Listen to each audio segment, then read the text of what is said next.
I'd cut down that after every win. That's why I would. Yeah, it's a budget. Thanks, Coach. That's a respect. You gotta respect the supply. Yeah. Here we go now. All right, as a reminder, please ensure that your cell phones are on silent before the press conference begins. Cell phone recordings, video recordings are not permissible by the media during this press conference. For those joining us remotely through Zoom, please use the raise hand function if you would like to ask a question. Please wait for the mic holder to reach your location. Please state your name and affiliation and direct your question towards a specific student athlete. All right, we are now joined by Iowa State University following a 67-44 victory over Georgia in the second round of the NCAA tournament. We're joined by sophomore Lexi Donarski, sophomore Emily Ryan, and head coach Bill Fennelly. We'll start with an opening statement from Coach Fennelly. We'll then take all questions for student athletes. We have 8 minutes for questions with student athletes. We'll then dismiss them, and we'll take questions for Coach. So, Coach Fennelly, if you'd like to start us off. Yeah, real quickly. First of all, congratulations to our men's team. Amazing, amazing. What a night for them, and what a well-deserved honor for that team and that coaching staff. Thank you to the amazing fans, another great crowd. And when you think of the times that we played, spring break, men in Milwaukee, all that stuff, our fans were still amazing both nights.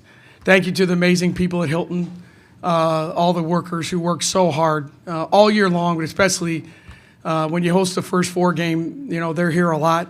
Longer than anyone else. And I really want to congratulate our team. I just told them that, you know, everyone asks, you know, how long has it been since you've been in the Sweet 16? And I don't care. That's what you guys have to ask. I get it. But these guys don't understand that. And I don't know that I've ever wanted something professionally more in my life than to see these guys have that opportunity. And I thought they were phenomenal tonight at both ends of the floor. And sometimes your life, you earn it, things and you get it. Well, this group earned it, and they got it, and pretty damn sweet along the way. All right, we'll now take questions for student athletes. Please raise your hand if you would like to ask a question. We'll go to Tommy here in the front. Tommy Birch, Des Moines, Rochester, Emily, and then Lexi. It seemed like early on you guys were adamant about setting the tone. How important was a quick start tonight for you guys?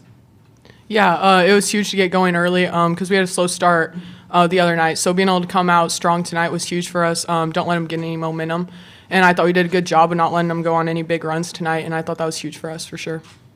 Georgia's a really talented team, and so it really all started with defense. We had to set the tone, especially defensively, really early, and that just pushed us forward on offense. When did the idea of accomplishing something this big first kind of creep into both your minds as a possibility going to the Sweet 16? Let's start with Emily and then go to Lexi. Yeah, honestly, I think it starts back at the end of the season last year. We were one play away from getting to where we are now, and so just knowing that all summer we worked really hard, having that in the back of our minds. And once the season started, we were just focused on winning each game and being the best we could be each night, and hoping that got us where we are right now. Yeah, like she said, we had a lot of things to look forward to after the way that the season ended last year, and I think that just built up after a while. And when we started working out this year, it was like, this is a goal of ours. This is something that we want to do. This is something that we're capable of this year. Rob Gray, Cedar Rapids Gazette. No! That wasn't me. So it's Scott, right? Anyway, for Emily and Lexi, how sweet was that moment? You guys get to embrace with a minute and a half left on the sideline, knowing you're in the Sweet 16, you're advancing, you've met that goal. Yeah, it was a great feeling. Like we said, after the end of last year, this makes it even more special for us. We've worked so hard to get here, and I'm just couldn't be more happy for this team. And the fact that we get to come back tomorrow and go to work is something that we're not going to take for granted, and I'm glad that we get to do it. Being able to experience with the team when we're getting taken out with just a minute left and the realization just hits, and being able to experience with our families and all of our fans at home just makes it even more special for us too. I know both you guys are known to be crazy workaholics and to get into the gym at some crazy times. How soon after last year's game were you back in the gym? I mean, did either of you take any time off, or were you back in like the next day? Let's start with Lexi, then go to Emily, please. It was about a week just to get my body right, because rest is still important, and I still have quite a few years of basketball ahead of me. So you need to get your body right. You need to take the rest that your body needs. But once my legs were feeling better and I was all recovered and everything, then we were right back in the gym. Yeah, I don't remember how many days it was, but yeah, once we were ready to go, we got back in it and just worked really hard to get to this point right now. What's kind of going through your mind during that week off, or for you, Emily, that whatever time off that you took when you're kind of resting and getting ready to start preparing for that next season? I think it just adds the motivation that we had to compete how we did tonight. I mean, that loss sits in your head for a little while, but tonight we're able to enjoy the win with our team and our fans and all of our family here. So it's a really good feeling. Emily, what were you kind of thinking during that time? Yeah, being able to watch the rest of the tournament, it hurts. Seeing the next game where A&M was playing, being able to watch that, it made it hurt even more, but it caused us to work even harder. And yeah, like Lex said, being able to come back here and do it in front of our fans was incredible. Brandon Sudge with the Atlanta Journal-Constitution. Emily, I mean, Georgia's a team that has had slower starts on numerous occasions this year. On the defensive end, can you take me into the game plan of what it was to stop them, like in terms of a zone and being able to stop Georgia offensively? Yeah, for sure. I thought we came out really sharp and really focused on defense, which is something we needed to improve on after our first game of the tournament. So Lexi got a lot of early steals, and that led to easy buckets for us. And I thought that was huge for us to set the tone and make a statement early and just go from there.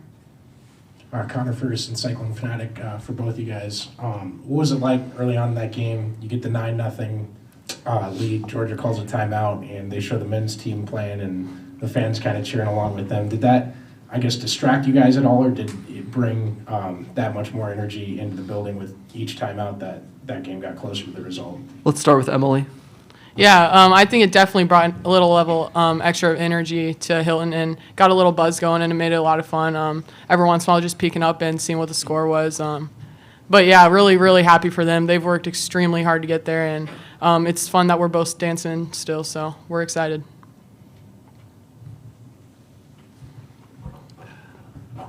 For both you guys, is there a specific time you remember during one of those timeouts looking up at the scoreboard, seeing the score at their game, and or maybe the final? I know at one point they even played the final few seconds of the men's game.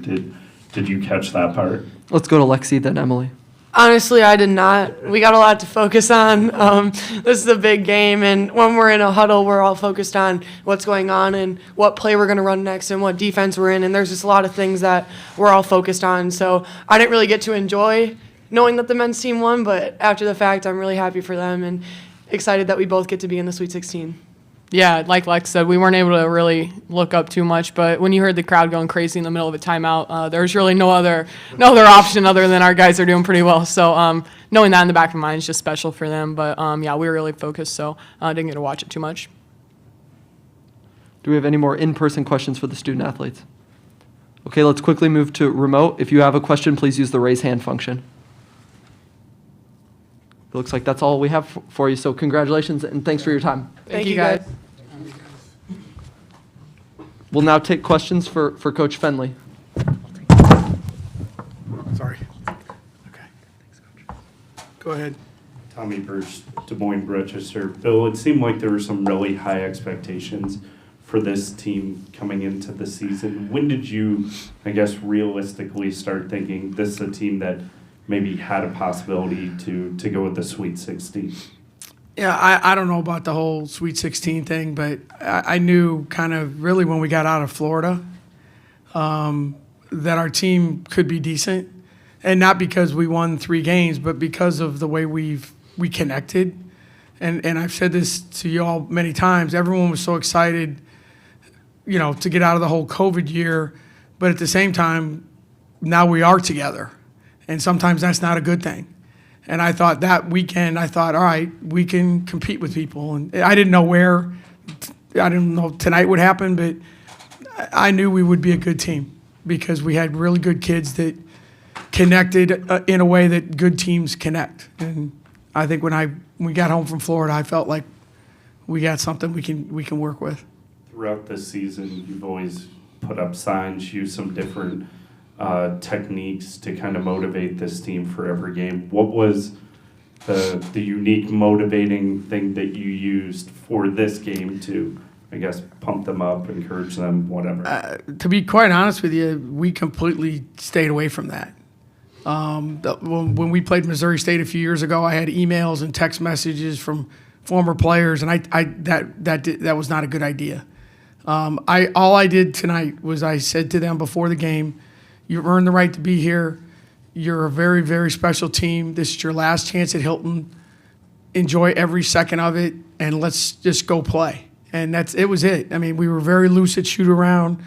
Our demeanor was much different than it was leading up to the Arlington game. So we really didn't do anything. Like I said, sometimes when you have a team that's led by Lex, Ash, sometimes you just get the hell out of the way. And that's what we tried to do. I tried to do today. And sometimes you can tell the look in their face is like, I'm ready to go. And those three were ready to go. And I think the whole team was because of those three.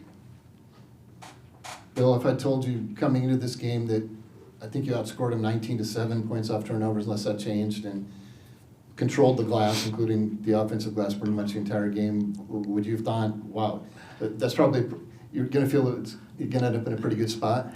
Yeah, no question. That was, I thought our kids handled the game plan really well. You have one day to get ready, and we have not played a lot of zone this year, and we messed with it today. We actually played defense today that we didn't even practice. But that's when you have smart kids that understand the game. But we said, keep the ball in front of you, go rebound, all the stuff that we talk about. But I thought we did a really good job of keeping them out of a dribble penetration and limiting the live ball turnovers. Those are the things that we talked about, and our kids were, like you said, I thought the first 4 minutes of the game, I don't know that we looked like we were given a zone clinic the first 4 minutes of the game, and that's just not the way we play, but we felt like we had to in this game, and they were really, really good from the start. And since you said it's our job to, chart Sweet 16s when the last Right. happened, but 22 years ago, the last time for Iowa State, both of you guys advanced to at least the Sweet 16. And it's also fans that take a lot of pride in getting back to that. How do you just wrap that in a nutshell while still being proud, as you clearly are, of this team and this season? Oh, I say this all the time, and you guys get tired of me saying it, but this is a unique place. It really is, with unique people, fan base, administration, and when anytime Iowa State is on a national stage like this, in the biggest sporting event in the world, in my mind, and both teams are doing what they're doing, that's advertising to be really expensive to buy, I would guess. And it's amazing. But again, it's a tribute to how our school runs their department. And you look at all of our sports. And there's limitations that we have here, but we don't have any limitation in people and purpose. And it's a proud moment for all of us, and our kids were excited, and I'm sure TJ and his group are excited for us as well. Yeah, Michelle Vogel, ESPN.com. First of all, congratulations. Thank you, Bill. Michelle. We had 2 number 2 seeds go down today, including one that you may have faced in Greensboro if they would have won. Can you talk about how much tougher it's become to survive the first 2 rounds of the women's tournament? And then I know you've talked a lot about Ash, but even though tonight wasn't a huge point, tonight for her, she did so many other things on the boards and everything, and what it means to you for her to get this chance to play in the Sweet 16. No, I thank you for asking. I think it's a great opportunity for Ashley because she's earned a national profile, and it's gotten bigger as time gone on. But she plays at Iowa State. She doesn't play at Stanford or UConn or South Carolina. So people are like, yeah, she's a good player. She plays at Iowa State. Well, now she's put her team in the Sweet 16, and that's a great thing for her. And you're right. The first 2 rounds have become – it's hard. It should be hard. I mean, that's what the NCAA tournament's about. And you look at other teams that have lost, and it's just, it's one of those things where you really have to get your team to understand the moment. And we've been the local media here will go, here he goes again. We have been a next 40-minute team from day one. And this is an epitome of that, because one bad night, one bad shooting night, like we all know, it's done. It's not a 4 out of 7. So it's changed the game. It's changed the profile. But I'm just glad that our kids found a way to play the game tonight and respond the way they did. Hey, Brandon, Sudley, Atlanta Journal-Constitution. Welcome to Ames. You like Ames? Cool, yeah. All right, we like it. Just like Atlanta, right? Yeah, exactly. Yeah. Yesterday afternoon, you spoke on Joni Taylor and everything. Georgia's a program who is now looking for its first Sweet 16 in a decade. You guys haven't made it since 2010, so kind of along those same paths. I don't know how much you've seen of Georgia, but can you speak to the program's outlook and Joni's outlook as a head coach?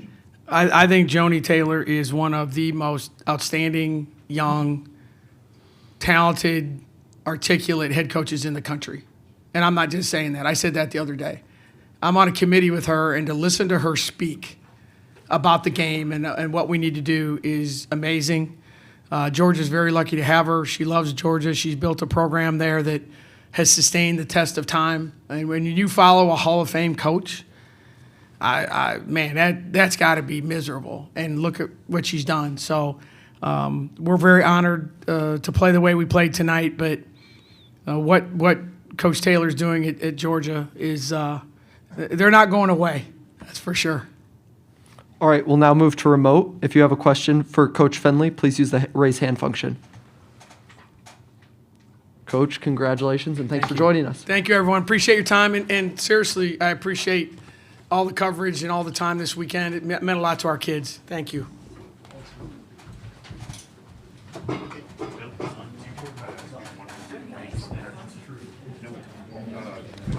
Let's get names out. Mike came in and switched one out. That's okay. Was there? No, you're Time. We knew there would be another question.